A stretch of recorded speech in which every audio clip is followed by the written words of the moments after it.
হামজা চৌধুরীর বাংলাদেশের হয়ে মাঠে নামা এখন কেবল সময়ের ব্যবধান মাত্র। বাংলাদেশ ফুটবল ফেডারেশন বাফুফে জানিয়েছে আর মাত্র এক ধাপ, তবেই শেষ সকল বাধা। সব কিছু ঠিক থাকলে মাসখানেকের মধ্যেই লাল সবুজের জার্সি গায়ে তুলবেন তিনি। বাফুফের সাধারণ সম্পাদক ইমরান হোসেন তুষার নিজেই জানিয়েছেন এমনটা। তিনি বলেন, আমরা অনেক দিন থেকেই হামজাকে বাংলাদেশের হয়ে খেলানোর চেষ্টা চালিয়ে যাচ্ছি। সে যেহেতু ইংল্যান্ডের হয়ে খেলছে, এজন্য তার বাংলাদেশের হয়ে খেলার প্রক্রিয়াটা ভিন্ন। তিনি বলেন, ইতিমধ্যেই হামজার বাংলাদেশি পাসপোর্ট হয়ে গেছে। এরপর ইংল্যান্ড ফুটবল অ্যাসোসিয়েশন তাকে ছাড়ার বিষয়ে অনাপত্তিপত্র দিয়েছে। এখন আমরা সেই অনাপত্তিপত্র ফিফার কাছে জমা দিয়েছি। ফিফার প্লেয়ার স্ট্যাটাস কমিটি অনুমতি দিলেই বাংলাদেশের হয়ে খেলতে পারবেন হামজা।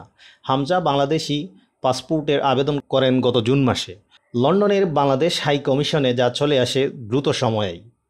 কিন্তু ক্লাব ফুটবলে ব্যস্ত থাকায় বাংলাদেশি পাসপোর্ট গ্রহণ করতে পারছিলেন না হামজা। তবে 23 আগস্ট হামজার পক্ষে পাসপোর্টটি গ্রহণ করেন তার মা রাফিয়া চৌধুরী।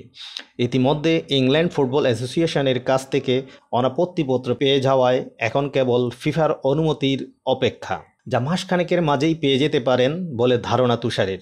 তিনি বলেন, সব ঠিক থাকলে 1 মাসের মধ্যেই ফিফা থেকে অনুমতি পাওয়া যাবে। সব কাগজই দেওয়া হয়েছে, ফিফা অনুমতি দেবে এমনটাই আমাদের প্রত্যাশা। সব ঠিক থাকলে আগামী নভেম্বরে ফিফা উইন্ডোতে বাংলাদেশের জার্সিতে দেখা যেতে পারে হামজা চৌধুরীকে।